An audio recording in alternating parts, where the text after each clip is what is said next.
ජංගම දුරකථන අලුත් වැඩියාවේදී ගොඩාක් දෙනෙක්ට වෙන ප්‍රශ්නයක් තමයි කියන්නේ ගොඩාක් කට්ටිය බහුතරයක් කට්ටිය දන්නේ නැහැ කෝස් වලට ගිහිපු කට්ටියත් ෆෝන් රිපෙයාර් ගැන බොහෝම ප්‍රමාණයක් බැටරියේ ක්‍රියාකාරීත්වය සහ එහෙ ෆෝන් එකක් බැටරිය දැම්මම රීස්ටාර්ට් වෙනවාම හැමෝම හිතන්නේ ඔය ඒ කියන්නේ හැමතිස්සෙම හිතන්නේ සොෆ්ට්වෙයාර් කියලා. නමුත් දැන් ඉන්නේ ස්මාර්ට් ෆෝන්ස් ගොඩක් ඒවායි බැටරියටත් රීස්ටාර්ට් වෙනවා. ඉතින් ඒකට හේතු ගණනාවක් තියෙනවා. මම අද ඔයගලන්ට කියා දෙන්නේ නැහැ බැටරියේ සම්පූර්ණ ක්‍රියාකාරීත්වය. කියන්නේ දැන් ගොඩාක් ප්‍රශ්න තියෙනවා බැටරියෙන්. සමහරකට බැටරි 75% charge වෙන්නේ නැහැ. සමහරකට බැටරියේ වෝල්ටේජ් පින්නන ඔන් වෙන්නේ නැහැ. ඔන්නුනත් ඉක්මනට බැහැලා යනවා. ওই ප්‍රශ්න ගොඩාක් කට්ටිය දන්නේ නැහැ. හොයාගන්න බෑ. ඉතින් මම මුලින් ඉඳන් අද ඔයගලන්ට බැටරිය පිළිබඳව හඳුන්වලා දෙන්නම්. ඉස්සෙල්ලාම අපි බලමු මෙහෙම දැන් සාමාන්‍යයෙන් බැටරියක් ප්‍රධාන කොටස් දෙකකට සමන්විත වෙනවා. කියන්නේ අපි ඒක බැලුවාම බැටරියක් සාමාන්‍යයෙන් ප්‍රධාන කොටස් දෙකකට කොටස් වෙනවා. එකක් අපි දන්නවා බැටරි සම්පූර්ණ වෝල්ටේජ් එක ගබඩා කරලා තියෙන සෙල් එක.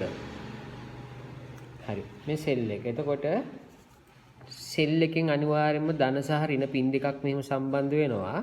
එතකොට මේ පින් දෙක මෙතනින් අපි ෂෝට් කරොත් සේෆ්ටියක් නැහැ. ගිනි ගන්න පුපුරන්න පුළුවන්. ඊට පස්සේ තව මේ සෙල් එකෙන් සම්බන්ධ වෙන ධන සහ ඍණ පින් දෙක පොඩි සර්කිට් බෝඩ් එකකට. මේකට අපි කියනවා BMS එක කියලා බැටරි මැනේජ්මන්ට් සිස්ටම් කියන එක. හරි. එතකොට මෙතනින් එහාට මේ සෙල් එකෙන් BMS එකෙන් එහාට රිබන් එකකින් හරි පින් තුනකින් හරි ගිහිල්ලා මේක ෆෝන් එකට සම්බන්ධ වෙනවා. ඉතින් සාමාන්‍යයෙන් පින් 3ක් එහෙමත් නැත්නම් 4කින් තමයි සම්බන්ධතාවය තියෙන්නේ. ඒකේ එකකින් වෙනවා මේ BMS එකේ පොඩි සර්කිට් දෙකක් විතර තියෙනවා. ඔයාලට බලා ගන්න පුළුවන් IC එකක්. එතකොට මේකේ විශේෂකාරය මම මේ කතා කරන්නේ ඔරිජිනල් බැටරියක් සම්බන්ධ. මේකේ විශේෂකාරයන් දෙකක් වෙනවා. 3ක් විතර වෙනවා. නමුත් ප්‍රධාන වශයෙන් වෙනවා එකක් තමයි ඔරිජිනල් කම්පැනියේ බැටරියේ charging පිළිබඳ data ටික ෆෝන් එකට දාන්න එක. ඒ කියන්නේ අපි තුමු iPhone එකක් නම් මේක iPhone එකේ ඔරිජිනල් charging සම්බන්ධ data ටික යවනවා. Oppo Vivo වගේ ඒවා නම් ඒවට අදවශ්‍ය data ටික. ඊළඟට ෆෝන් එකේ charging ප්‍රමාණය, උෂ්ණත්වය, ඒ වගේ අත්‍යවශ්‍ය charging වලට අවශ්‍ය data ටිකක් මේ පින් දෙකකින් යනවා. දෙපැත්තේ පින් මැද පින් දෙකකින් දෙපැත්තේ පින් දෙකකින් ධන සහ ඍණ යනවා. ඊට අමතරව මේකේ මේ BMS එකකින් විශේෂ දෙයක් වෙනවා short circuit සහ ෂෝට් සර්කිට් වුණොත් මෙතනින් එයා මෙතනින් නතර කරලා දානවා. කට් ඔෆ් වෙනවා. මෙතනින් දෙන්නේ නැහැ. ඊළඟට ෂෝට් සර්කිට් ප්‍රොටෙක්ෂන් එකකුත් තියෙනවා. ඇම්පියර් සහ වෝල්ටේජ් කන්ට්‍රෝල් එකකුත් වෙනවා. අධික ධාරාවක් ගත්තොතින් මෙතනින් ඩ්‍රොප් වෙනවා. ඒ හින්දා BMS එකෙන් උඩට ෆෝන් එක සේෆ්ටි බැටරිය. හරිද? අපි නිකන් උදාහරණයක් ගත්තාම දැන් අපි මේ තියෙන්නේ සාමාන්‍ය බැටරියක්. දැන් මෙතනට ආවම තියෙන්නේ මේක ඇතුලේ BMS එක හරහා තමයි වෝල්ටේජ් එක එන්නේ. මේ වගේ අපි බැටරියක් සාමාන්‍යයෙන් ස්ටිකර් එකකින් මෙහෙම ගැලවුවට පස්සේ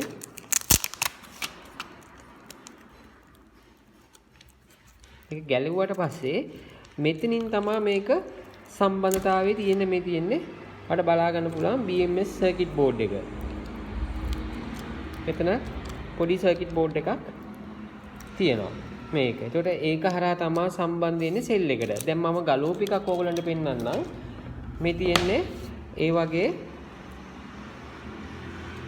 බැටරියක්. මේ සෙල් එකේ ධන සහ ඍණ පින් දෙක තියෙනවා. ඊළඟට මේකේ BMS සර්කිට් බෝඩ් එක තියෙනවා. ඒතර මේකේ අදාළ data ටික charging protection coil ඒ ටික කැපැසිටර් ටික සම්බන්ධලා රිබන් එක හරහා ෆෝන් එකට සම්බන්ධ වෙනවා. එතකොට දැන් මේ බැටරියේ ක්‍රියාකාරීත්වය ගත්තාම මේ BMS එක අනිවාර්යයෙන්ම ලොකු කාර්යයක් වෙනවා ෆෝන් එකට සහ බැටරියට. හරි. දැන් BMS එකේ ප්‍රශ්නයක් අහවම ෆෝන් එක රීස්ටාර්ට් වෙනකොට මේක ඔයගලන්ට සාමාන්‍යයෙන් හඳුනා දීමේ පාඩමක් හින්දා එච්චර දුරට මම කතා කරන්නේ. නමුත් විශේෂ දෙයක් තියෙනවා ඔයගලන්ට අර ගොඩාක් කට්ටිය දන්න දෙයක් පිළිබඳව තමයි මම කියා දෙන්නේ. හරි. අපි ඉස්සෙල්ලාම බලමු. එතකොට දැන් මේ බැටරියේ කන්ෆිගරේෂන් එක හරි ඒ කියන්නේ බැටරියේ සෙල් එක සහ BMS කාඩ් එක හරහා තමයි සම්බන්ධ වෙන්නේ. දැන් අපි නිකන් iPhone මාගා මෙතන තියෙනවා පරණ බැටරියක්. මේකේ ගත්තාමත් මේ තියෙන්නේ iPhone එකේ BMS කාඩ් එක මේ සෙල් එක. එතන මේ සෙල් එක මේකේ විශේෂත්වයක් වෙන්නේ මේකෙන් කරන්නේ විදුලිය ලබා දීම තමයි. හරි. දැන් අපි දන්නවා මේ ජංගම දුරකථන කියන්නේ ඉලෙක්ට්‍රොනික ඩිවයිස් එකක්. එතකොට මේකේ හැම ලෙඩක්ම ඉලෙක්ට්‍රොනික කොටස් සහ සම්බන්ධව සොෆ්ට්වෙයාර් හાર્ඩ්වෙයාර් ගත්තම හાર્ඩ්වෙයාර් පැත්ත සම්පූර්ණ ඉලෙක්ට්‍රොනික ආශ්‍රිත තමයි. එතකොට ඔයා හොඳ දැනුමක් ඉලෙක්ට්‍රොනික තියෙන්න ඕනි. සාමාන්‍ය YouTube බලලා ඒ ලෙඩේ විතරක් හදාගත්තට වැඩක් නැහැ. ඉලෙක්ට්‍රොනික දැනුම තියෙනවා නම් ඔයාට හිතලා ලෙඩේ හොයා ගන්න පුළුවන්. මොකද හේතුව හැම එකකම ඉලෙක්ට්‍රොනික පාර්ට් එක එකයි. බැටරියේ ඉලෙක්ට්‍රොනික ඒකට ක්‍රියාකාරීත්වය අපි බලමු මෙහෙම. දැන් බැටරියක් ගත්තාම මම කලින් කිව්වා වගේ කොටස් දෙකකට සම්බන්ධ වෙනවා. මේක BMS එක සහ මේක ෂෙල් එක. දැන් අපි මෙහෙම දැන් අර ඉලෙක්ට්‍රොනික ෆීල්ඩ් එකේ එක සමීකරණයක් තියෙනවා. මේක අනිවාර්යයෙන්ම අපිට අවශ්‍ය වෙනවා ඉගෙන ගන්න. සමහරක ගොඩක් කට්ටිය මේක දන්නවා ඇති. නොදන්න කට්ටියටත් එක්ක තමයි මම කියද්දී දන්න කට්ටියට මේ පාඩම කරන්නේ නොදන්න කට්ටියට හෝ භාගයට දන්න කට්ටියට. එහින්දා දන්න කට්ටිය ප්‍රශ්නයක් නැහැ මේකට. W සමානයි V වැඩි කිරීම I කියලා සමීකරණයක් තියෙනවා. W සමානයි V වැඩි කිරීම I. හරි W සමානයි V වැඩි කිරීම I. ඒ කියන්නේ watt W කියන්නේ watt එහෙම නැත්නම් power. power එක සමානයි විදුලිය වැඩි කිරීම ධාරාව. ඒ කියන්නේ යම් විදුලි උපකරණයක් ක්‍රියා කරන්න අනිවාර්යයෙන්ම විදුලිය සහ ධාරාව දෙකම අවශ්‍යයි. ඕනෑම විදුලි උපකරණයක් ක්‍රියා කරන්නේ watt වලින් නැත්නම් ශක්තියෙන් විදුලි ශක්තියෙන්. ඒ ශක්තියමයින ඒකකේ තමයි watt කියන්නේ. එතකොට යම් විදුලි උපකරණයක ශක්තිය සමාන වෙනවා ඒ විදුලි උපකරණයට ලබා දෙන විදුලියයි වෝල්ටේජ් එකේ අගය සහ ඒ විදුලි උපකරණය ලබා ගන්න ධාරාව වැඩි කරාම එන්නේ watt ගාන. දැන් අපි හොඳම උදාහරණයක් ගමු. මාගාව තියෙනවා ටැබ් එකක දැන් මේ සමීකරණ මතක තියාගන්න W සමානයි V වැඩි කිරීමයි. ඔයාලා ෆෝන් රිපෙයාර් කරාත් ඉලෙක්ට්‍රොනික සේල්ස් එකේ මොන ෆීල්ඩ් එකේ හිටියම් මේ සමීකරණ දැනගන්නම ඕනේ. හරි. දැන් මේක ඔයගලන්ට හරස් ගුණිතය එහෙම දන්නේ නැත්නම් මෙන්න මෙහෙම හිතා ගන්නකො W උඩ V වැඩි කිරීම I යට. හරි. දැන් ඔන්න මාගාව තියෙනවා ටැබ් බැටරියක්. හරි. ටැබ් බැටරියක් තියෙනවා. මේ බැටරිය හොඳට බැලුවහම මේකේ ගහලා තියෙනවා වෝල්ටේජ් එක 3.7යි 3600යි මිලි ඇම්පියර් හවර්ස්. 3600යි මිලි ඇම්පියර් හවර්ස්. ඒතර අපි බලමු මෙහෙම මේකේ 3.7යි 3000 වෝල්ටේජ් එක 3.7යි ඇම්පියර් 3600 කියන්නේ 3.6යි ඇම්පියර්. වැඩි කිරීම 3.6යි ඇම්පියර්. ඒතර 3.6යි වෝල්ට් වැඩි කිරීම 3.6යි ඇම්පියර් කියන්නේ මෙයාගේ සම්පූර්ණ ශක්තිය වෙන්නේ 3යි 5යි. ඔව් 5කට 3.6යි 13යි වොට් වගේ. වොට් 13ට ආසන්න ප්‍රමාණයක් මේ බැටරිය ගබඩා වෙනවා. ඒ කියන්නේ මේ බැටරිය සම්පූර්ණයෙන්ම charge වුණොතින් වොට් 13ක් ගබඩා වෙන්න ඕනේ. ඒ කියන්නේ මේ ටැබ් එක ක්‍රියා කරන මේ බැටරියේ සම්පූර්ණ වොට් හව 13ක් තියෙනවනේ. මේක H කියන්නේ ඒකයි පැයට දෙන්න පුළුවන් වොට් ගාන. එතකොට මේක සම්පූර්ණ අපි charge කරොත් වොට් 13ක් ගබඩා වෙනවා. හරි. එතකොට මේ වොට් 13න් තමයි ටැබ් එක වැඩ කරන්නේ. ඒතර සාමාන්‍යයෙන් මේකේ විදුලි උපකරණයක් ක්‍රියාත්මක වෙන විදුලි යගයක් තියෙනවා. ඒ නියමිත විදුලි යගයට අඩු වුණාට පස්සේ ඒක ක්‍රියා කරන්නේ නැහැ. වැඩි වුණාම පිච්චෙනවා. ධාරාවත් එහෙමයි. ධාරාව වැඩි වුණා කියලා පිච්චීම අවධානයක් නැහැ. නමුත් අඩු වුණාට වැඩ කරන්න හේතුව විදුලි යගය අඩු වුණොතින් දැන් අපි හිතමු මේකේ වෝල්ටේජ් එක 2 වෝල්ට්. ධාරාව 3.6ක් තියෙනවා. දෙවරක් 3.6. ඒතර මේකේ ශක්තිය අඩු වෙන. ඒතර මේ ටැබ් එක වැඩ කරන්නේ නැහැ හරියට. එහෙම නැත්නම් වෝල්ටේජ් එක 3.7ම තියෙනවා. මොන හරි බැටරිය ෆෝල්ට් එකක් වෙලා ධාරාව අඩු වෙනවා. ධාරාව අපිටම 1 ඇම්පියර් තියෙන්නේ. ඒතකොට 3.7 වැඩි කිරීම මේක 3.7යි වෝල්ට්. ඒතකොට ටැබ් එක වැඩ කරන්නේ නැහැ. ඒතර හොඳට මතක තියාගන්න එහෙනම් ඕනම ෆෝන් එකක් ඕනම ඉලෙක්ට්‍රොනික ඩිවයිස් එක ධාරා විදුලි ඒ බැටරිය වැඩ කරන්න නම් එයාගේ ඒ ක්‍රියා කරන විදුලි යගය මෙන්ම ඒකේ ධාරාවත් එන්න ඕනේ ඒ විදිහටම. ඉතින් ගොඩාක් ෆෝන් රිපෙයාර් කරන කට්ටිය ෆෝන් එකක් රීස්ටාර්ට් වුණාම ෆෝන් එක charge වෙන්නේ නැහැ, charging full වෙන්නනවා, ආයි බැහැලා යනවා. ඒ වගේ කිව්වහම බැටරිය ලෙඩක් කිව්වට පිළිගන්නේ නැහැ. මල්ටිමීටරෙන් බලනවා 3.7ක් තියෙනවනේ කියලා නිකන් ඉන්නවා. බැටරි හොඳයි කියලා. නමුත් ධාරාව ගැන ඒගොල්ලෝ හිතන්නේ නැහැ. මොකද හේතුව 3.7 තිබ්බට වැඩක් නැහැ. ධාරාව අනිවාර්යයෙන්ම බැටරියේ ගබඩා වෙන්න ඕනේ. ඒතර බැටරිය ෆෝල්ට් එකක් වුණාම ධාරාව ඇතුලේ ගබඩා වෙන්නේ ලීක් වෙනවා. හරි? ඒ හින්දා 3.7ක් විතරක් කාට වැඩක් නැහැ. ධාරාව වෙන්න ඕනේ. එතකොට මේවා ලිතියම් අයන් බැටරි, ලිතියම් ෆොස්ෆරස් බැටරි ඒ වගේ ඒවා හින්දා මෙතනින් ෂෝට් ධාරාවක් බලන්නේ අපි සාමාන්‍යයෙන් අපි පාවිච්චි කරන ඩිජිටල් මල්ටිමීටර් වල ධාරාව බලන්නේ මේ දෙක ෂෝට් කරලා ඇතුලෙන් ධාරාව මයින ක්‍රමයක් තමයි තියෙන්නේ. එතකොට ධන සහ ඍණ ෂෝට් වෙනකොට BMS එකෙන් ඕෆ් වෙනවා. ඒ හින්දා අපේ සාමාන්‍ය මල්ටිමීටර් වලින් බැටරි ධාරාව බලන්න අමාරුයි. නමුත් එහෙම බලන්න පුළුවන් මල්ටිමීටරුත් තියෙනවා. ඉතින් මම මේ කතා කරන ආධුනිකයන් සහ මේ ෆීල්ඩ් එකට ආපු අලුත්ම කට්ටිය තමයි ඒක ගැන හිතලා තමයි මේ උපදෙස් දෙන්නේ. ඒතර මම සරල උදාහරණයක් පෙන්නන ඕගලන්ට මේක සාමාන්‍ය ක්‍රමයට බලන විදිහක්. දැන් ඔන්න බලන්න මාගාව තියෙනවා හේය ෆෝන් එක බැටරියක්. මාගාව ෆෝන් එකක් තියෙනවා. ඒකට දැම්මට මේක ඔන් වෙන්නේ නැහැ. හරි. චාර්ජර් එක ගහුවාම නිකන් චාර්ජින් ලයිට් එක බ්ලින්ක් කරනවා විතරයි. මෙම් චාර්ජින් ලයිට් එක බ්ලින්ක් කරනවා මේක ඔන් වෙන්නේ මොකුත් නැහැ. චාර්ජින් ලයිට් එක බ්ලින්ක් කරනවා විතරයි. පවර් ස්විච් එක එබ්බට ඔන් වෙන්නේ නැහැ. චාර්ජින් පෙන්වන්නේ නැහැ. නිකන් ට්‍රික් ගාලා වයිබ්‍රේට් එක වෙනවා යනවා. කොච්චර දවසම ගහලා තිබ්බත් ඔච්චරයි. එතකොට මේකේ අපි බලමු මොකද්ද ප්‍රශ්නේ කියලා ඉස්සෙල්ලාම බැටරිය. දැන් ඔන්න මම මල්ටිමීටරයක් අරගන්නවා. විශේෂයෙන් කියන්නේ මම මේ ඔයගලන්ට ආධුනිකයෙක්ට පෙන්වන්න නෝමල් මල්ටිමීටරයක් තමයි අරන් තියෙන්නේ. මොකද ගොඩක් කට්ටිය කියනවා ලොකු ගණන් වලට මල්ටිමීටර අවශ්‍ය නැහැ කියලා. නමුත් ඔයා ආරම්භ කරනකොට මුලින්ම පටන් ගන්න කට්ටිය නම් නෝමල් මල්ටිමීටර තිබ්බත් අපිට වෝල්ටේජ් එක බලා ගන්න කිසි ප්‍රශ්නයක් නැහැ. හරි DC වෝල්ට් 20ට දාලා මම මෙයාගේ ධන සහ ඍණට වෝල්ටේජ් එක දෙනවා.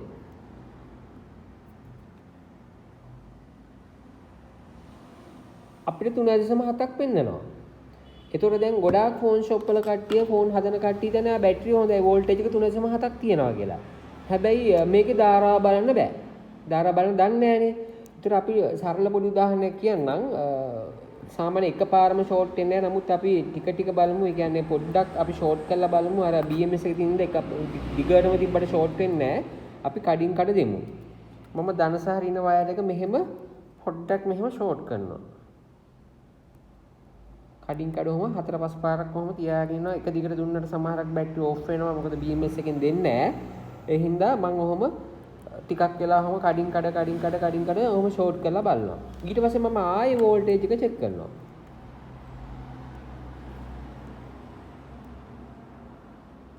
3.7ක් තියෙනවා. අපි ආයේ ෂෝට් කරනවා. දැන් ඔයාලට පේනවා මෙතන ෂෝට් කරාට ස්පාර්ක්වත් වෙන්නේ නැහැ. හරි. හේතුව අර BMS එකෙන් ඇම්පියර් එක දෙන්නේ නැහැ ෂෝට් වෙන දෙන්නේ නැහැ. හරි. දැන් අපි ආයේ වෝල්ටේජ් එක චෙක් කරලා බලනවා. නමුත් අපිට අර වෝල්ටේජ් එකෙන් පේනවා නේද? මේකේ ධාරාවක් අපිට බලා ගන්න බෑ. ඉතින් මේ වගේ බැටරියක් කස්ටමර් කෙනෙක් කැමති ඉන්නේ නැහැ මෙතනින් ගලවලා බලන්න. ඒ හින්දා දැන් මේකේ ධාරාව නැති හින්දා වෝල්ටේජ් එක තිබ්බට වැඩන්නේ ධාරාව තියෙන්න ඕනේ අනිවාර්යයෙන් මේ බැටරිය ක්‍රියාත්මක වෙන්නනවා. ඉතින් බැටරි ඇනලයිසර් එකක් තියෙනවා වගේ මේක ටක් ගාලා බලා ගන්න පුළුවන්. එහෙම නැත්නම් මම මොන තව උදාහරණයක් පෙන්නනවා ඔයගලන්ට මේක ගලවන්න පුළුවන් මේ ස්ටිකර් එකකින් මෙහෙම ගලවලා මේ වගේ BMS එකයි සෙල් එකයි පාද ගන්න. වෙන් කරගන්න. වෙන් කරන එක ගලවන්න නෙමෙයි මේ ටික වෙන් කරගන්න.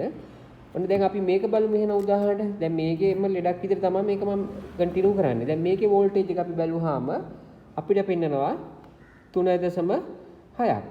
දැනට මාරුනහම තමයි මයිනස් පෙන්නන්නේ 3.6ක් පෙන්නනවා.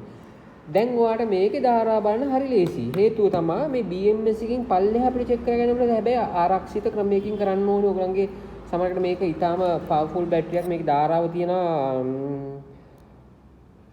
මේකේ ධාරාව ගහලා තියෙනවා 3.7 වෝල්ට් 48 වෝල්ට් කියලා ගහලා තියෙන. ඒකට අපිට 3.7න් 48 වෝල්ට් බෙදුවාම ඇම්පියර් ගාන හොයාගන්න පුළුවන්. Volt ampere 4.8යි.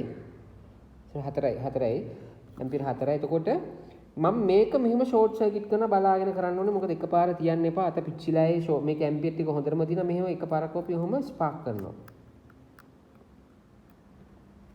ඔයාලට පේනවා මට පේනවා මේක මේ උණුත් වෙලා මෙහෙම ගියවම් බලා ගන්න. ඔය පේන ඒතුවට දුම් දානවා මෙතන මේ ටිකක් වෙලා දිනන වයර් එක තුන් වෙලා ඔහම යනවා. වයර් එක මෙතන උණු වෙලාම ගියා. නේ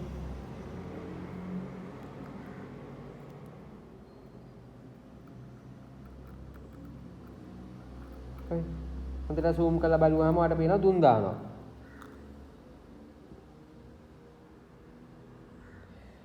දැන් අපි ආයේ බලනවා. බැටරි වෝල්ටේජ් එක චුට්ටක්වත් අඩු වෙලා පොඩ්ඩි ගානක් අඩු වෙලා තියෙනවා. ඒ කියන්නේ මේ බැටරිය සෙල් එක හොඳටම හොඳයි. අපි අරම ෂෝට් සර්කිට් කරනකොට ස්පාර්ක් වෙලා හොඳට ෆෝන් බැටරි වෝල්ටේජ් එකක් පෙන්වනවා රත් වෙනවා කියන්නේ මේකේ ධාරාවයි වෝල්ටේජ් එකයි හොඳටම හොඳයි. හැබැයි මේකේ අපි එහෙම ස්පාර්ක් කරෝතින් බැටරිය ගලවලා සෙල් එකෙන් අපි මෙහෙම ෂෝට් කරෝතින් මේක රත් වෙන්නේවත් දුමක් දාන්නවත් ගින්දර චුට්ටක්වත් ස්පාර්ක් වෙන්නේවත් නැහැ. කියන්නේ මේකේ වෝල්ටේජ් එක අඩු වැඩක් නැහැ. ධාරාව ගබඩා වෙලා නැහැ. හරි ඒ හින්දා අනිවාර්යෙන් මතක තියාගන්න බැටරියක් හොඳින් ක්‍රියා කරන්න නම් බැටරියක් හොඳින් charge වෙන්න නම් බැටරිය charge වෙලා හොඳ කාලයක් පවත්වාගෙන යාමට අවශ්‍ය නම් අනිවාර්යයෙන්ම voltage එක මෙන්ම ධාරාව බලන්නත් ඕනි. ඉතින් ආධුනිකෙක්ට එකපාරම ධාරාව බලන්න අමාරුයි හේතුව ටිකක් මේක ගලවලා බලන්න ඕනි ටිකක් ඒක එක්ස්පීරියන්ස් එක ගන්න ඕනි. දැන් මේ වගේ ටැබ් එකක නම් මෙතනින් අපිට එතනින් මේක කරාම සෙල් එකෙන් මෙහෙම පින් දෙකෙන් තියලා බලන්න පුළුවන්. බොහොම පරිස්සමෙන් කරන්න ඕනි. තියාගෙන ඉන්න එපා. සමහරවිට ගිනි අරගෙන වගේ අතත් පිච්චිලා යන්න පුළුවන්. ඊයන් කම්බියක් වගේ තියෙනවා නම් ගොඩාලි සිට අක්කල උණු වෙලා යනවානේ. එහෙම නැත්තම් වාට ඇම්පියර් 10 තියෙන normal මල්ටිමීටර් එකකින් නම් බලන්න පුළුවන් මේක මාරු කරලා මෙතෙන්ට. දැන් මේකේ නම් ඇම්පියර් ෆියුස් එක පිච්චිලා තිබ්බොත් පෙන්වන්නේ නැහැ. මාරු කරලා මේක ඇම්පියර් 10ට දාන්න. DC ඇම්පියර් 10ට දාලා අපිට එහෙමත් බලන්න පුළුවන්. දැන් මේකේ ඇම්පියර් ෆියුස් එක පිච්චිලා නම් මේකේ පෙන්වන්න එකක් නැහැ.